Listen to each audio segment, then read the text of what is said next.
Yo les postos, les postas, c'est Sacha. Bienvenue dans cette nouvelle vidéo. Donc l'hispanisation du vestiaire du Paris Saint-Germain est beaucoup appréciée par Neymar. Donc on va parler encore de Neymar dans cette vidéo. Donc le PSG a recruté de nombreux joueurs hispanophones cet été et le phénomène plaît beaucoup à Neymar. Lui-même ancien résident espagnol, le Brésilien maintenant peut ainsi mieux communiquer. Donc l'été de Neymar, comme vous le savez, a été pour le moins agité, ses envies de retour en Espagne ayant agité la planète football durant une bonne partie du mercato, mais c'est finalement un peu de l'Espagne qui s'est rapproché de lui.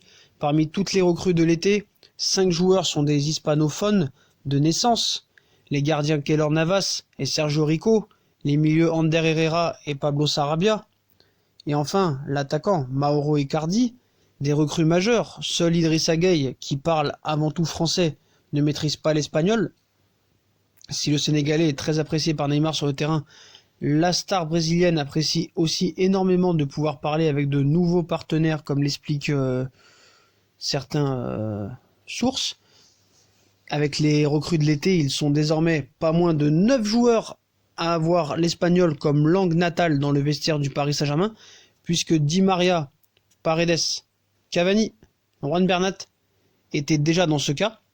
Donc pour Neymar, parfaitement bilingue après 4 ans à Barcelone, c'est une bénédiction, et le récent match contre Angers l'a récemment illustré, puisque tous les joueurs offensifs parlaient la même langue, ce qui a facilité les échanges. Pour la communication du joueur, c'est aussi un grand pas en avant, puisque l'espagnol est aujourd'hui la seconde langue du vestiaire du PSG, ce qui n'était pas vraiment le cas l'an passé et avait pu engendrer des difficultés. Donc comme je l'explique, l'entourage des Brésiliens que sont Thiago Silva et Marquinhos, les traducteurs du numéro 10 parisien dans le groupe, a pu ressentir le fait que le directeur sportif Leonardo s'est inquiété de voir Neymar être gêné par sa communication dans le vestiaire. C'est désormais plus simple avec toutes les recrues, même si tout le monde ne parle pas la langue de servante. Thomas Tuchel ayant d'ailleurs plaisanté sur ce thème en conférence de presse dernièrement, l'entraîneur et sa star conversent de leur côté dans un mélange de français et d'anglais, tandis que des joueurs proches comme Verratti et Mbappé se débrouillent en espagnol et parlent ainsi avec lui. Donc à noter qu'on dément des fois des choses. Neymar devrait prendre des cours d'anglais 1 heure par jour, comme je vous l'ai annoncé il y a très peu de temps. Donc en revanche, le Brésilien comprend de mieux en mieux la langue de Molière, alors qu'il entame sa 3e saison à Paris, à tel point que le PSG envisage une communication en français à destination des fans du club et de la part du joueur. Donc voilà, ça prouve bien que maintenant tout est réuni pour que Neymar soit heureux au Paris Saint-Germain. Il a ses copains brésiliens, la langue espagnole, il peut la parler avec tous les joueurs qui ont été recrutés, il s'entend bien avec tout le monde maintenant. On a vu aussi qu'avec tous ces joueurs qui parlent espagnol, on a vu qu'il a encensé dernièrement Idrissa Gueye, comme quoi c'était un crack. Donc tout est réuni pour Neymar fasse une grande saison au Paris Saint-Germain. Il manque plus que les blessures et tout ira bien.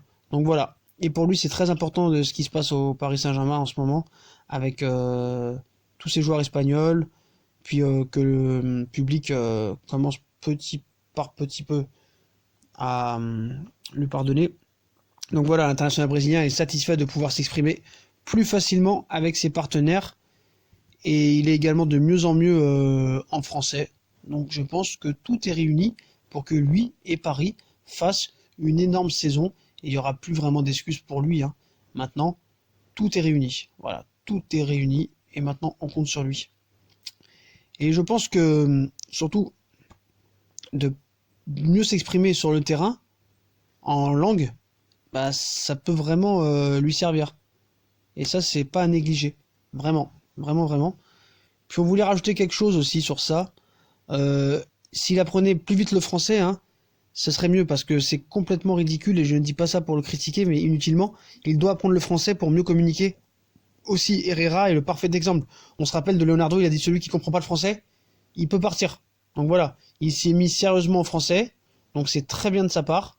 Il fait des efforts lui aussi, et ça, c'est aussi à ne pas négliger. Leonardo d'ailleurs l'avait dit, celui qui ne parle pas français, qu'il a le prendre des cours. Voilà, on voit qu'Herrera aussi fait beaucoup d'efforts, donc il va apprendre le français aussi, c'est très très bien. Le départ de Dani Alves aussi va le forcer à plus s'ouvrir au vestiaire, je pense, totalement. Donc voilà, c'est très très bien. Et c'est une belle histoire qui va arriver, je pense. Voilà. Je pense que c'est vraiment bien. Donc voilà, potos, comme d'habitude, si on a kiffé la vidéo, on like, on partage, on s'abonne. Dites-moi en commentaire ce que vous pensez des efforts de Neymar, du vestiaire, du fait qu'il se sent mieux avec tous ces joueurs qui parlent espagnol, voilà, qui soit content qu'il va pouvoir mieux communiquer. Dites-moi en commentaire ce que vous pensez de ça. Est-ce que c'est bien? Est-ce qu'il doit apprendre vraiment le français? Que c'est indéniable? Voilà. En tout cas, l'international brésilien est satisfait de pouvoir s'exprimer plus facilement avec ses partenaires. Donc voilà les potos, on like, on partage, on s'abonne. Dites-moi en commentaire ce que vous pensez de l'hispanisation aussi du vestiaire du Paris Saint-Germain. Et puis moi je vous souhaite une très bonne vidéo et à plus tard dans une nouvelle vidéo les postos. Tchuss!